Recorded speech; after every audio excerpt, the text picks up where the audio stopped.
ရွှေသိန်းနိုင်ရဲ့ဆန္ဒကိုဖြည့်ဆည်းပေးသောအပြင်တိုတေးသိန်းနိုင်ရဲ့မြေးမာလေးကိုရုပ်ရှင်ခေါ်ရိုက်တော်မဲ့သူထုဆိုင်အားလုံးပဲမင်္ဂလာပါရှင်ဘာမဆယ်လီကနေပြန်လည်ကြိုဆိုလိုက်ပါရယ်နိုင်ငံကျော်ဆိုတော်ကြီးတိုတေးသိန်းနိုင်ဆိုရင်မြန်မာတနိုင်ငံလုံးကလူတွေအားလုံးမသိသူမရှိချစ်ခင်အားပေးကြတာအားလုံးသိပဲဖြစ်ပါတယ်ဂီတကိုဝါသနာပါသူပဲဖြစ်ဖြစ်ဝါသနာမပါသူပဲဖြစ်ဖြစ်တိုတေးသိန်းနိုင်ကိုတော့အားပေးပြီးသားဖြစ်ပါတယ်တစ်ချိန်လုံးကရွာလူပွဲတွေမှာဆိုရင်တိုတေးသိန်းနိုင်တချင်းဖွေးမှာအထမြောက်တယ်လို့ထင်ကြတဲ့ဒီတိုတေးသိန်းနိုင်ဟာလူထုအပေါ်မှာလွှမ်းမိုးနိုင်စွမ်းပြည့်ရှိခဲ့တာလည်းဖြစ်ပါတယ်အခုဆိုရင်တိုတေးသိန်းနိုင်ကြီးကွယ်လွန်သွားခဲ့တာနှစ်ပေါင်းများစွာကြာမြင့်ခဲ့ပြီဖြစ်ပေမယ့်လူတည်တော်လည်းနမဲမသိဖြစ်နေစေပါပြီအခုချိန်ဒီပြည်သက်တရားတိုတေးသိန်းနိုင်ကိုတတိယအောင်းမိနေကြစေချစ်ခင်အားပေးစေဖြစ်ပါတယ်တိုတေးသိန်းနိုင်ရဲ့တမီကတော့ရွှေသိန်းနိုင်ဖြစ်ပါတယ်။ဖခင်ဖြစ်သူရဲ့အမွေကိုဆက်ခံပြီးတော့မြန်မာတန်စီတချင်းနေနဲ့ပဲဂီတလောကမှာရပ်တည်နေကြတာပါ။ဖခင်ဖြစ်သူရဲ့ရှိန်ဝါလည်းပါတယ်ဆိုပေမဲ့ရွှေသိန်းနိုင်ကိုယ်တိုင်ကလည်းစူးစမ်းအားထုတ်မှုတွေပြည့်ပြည့်ထက်ထက်လုပ်ခဲ့တာကြောင့်မြန်မာတန်စီလောကမှာနေရာတစ်ခုရရှိပြီးအခိုင်အမာရပ်တည်ခွင့်ရှာခဲ့တာပဲဖြစ်ပါတယ်။အခုဆိုရင်တော့ရွှေသိန်းနိုင်ရဲ့တမီလည်းဖြစ်နိုင်ငံကျော်ဆိုတော့သွားလေသူတိုတေးသိန်းနိုင်ရဲ့မြေးမလေးလည်းဖြစ်တဲ့ချောတင်ငါကိုသူထုဆန်ကမင်းသမီးဖြစ်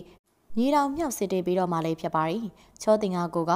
အနုပညာမျိုးရောကစင်သက်လာသူပြီးအနုပညာပိုအပြည့်ရှိသူတယောက်ဖြစ်ပါတယ်။ဒါပေမဲ့အနုပညာလက်တွေနဲ့ပတ်သက်လို့ချောတင်ငါကိုကဘာတစ်ခုမှလုပ်ဖူးတာမျိုးမရှိပါဘူး။ရွှေသိန်းနဲ့သားမီးနှစ်ယောက်ပေါင်းပြီးတော့တစ်တော့ဆော်တာလောက်ပဲရှိခဲ့တာပါ။ဒါကြောင့်အခုလိုမင်းသမီးဖြစ်လာတော့မဲ့ချင်းနေတဲ့ပတ်သက်ပြီးရွှေသိန်းနဲ့ရဲ့စိတ်ထဲမှာတော့စိတ်ပူပင်မှုတွေရှိခဲ့ပါတယ်။ဒါပေမဲ့သူမတို့မျိုးရောကအနုပညာမျိုးရောဖြစ်တာကြောင့်တမီးဖြစ်သူချောတင်ကားကိုအနေနဲ့လေအနုပညာလုပ်တွေနဲ့ပဲဘဝကိုရှက်တီမှုတွေပြုလုပ်တဲ့နေလို့ရွှေသိန်းနိုင်ကယူဆထားပါတယ်။ဒါကြောင့်အခုလိုမျိုးသူထုဆန်ဘက်ကဆက်သွယ်လာတဲ့အချိန်မှာရွှေသိန်းနိုင်ကချောတင်ကားကို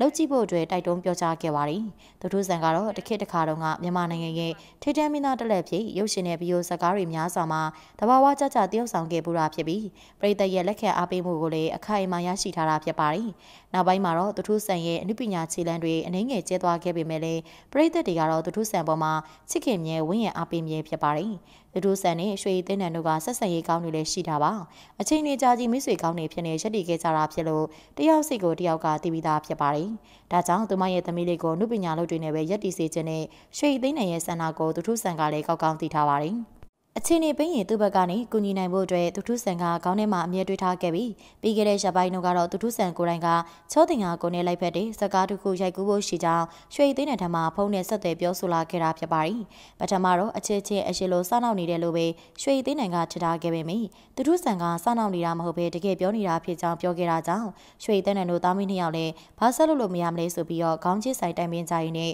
အခုလိုမျိုးစကားရိုက်ဖို့လက်ခံလိုက်တာဖြစ်ပါတယ်။ပရိသတ်များအနေနဲ့ကရောသူထုဆန်ကစစ်တေးမြေတာမြောက်ပြီးမြတိုသေးသိမ့်နိုင်ရဲ့မြေးမလေးချောတင်ငါကိုအနေနဲ့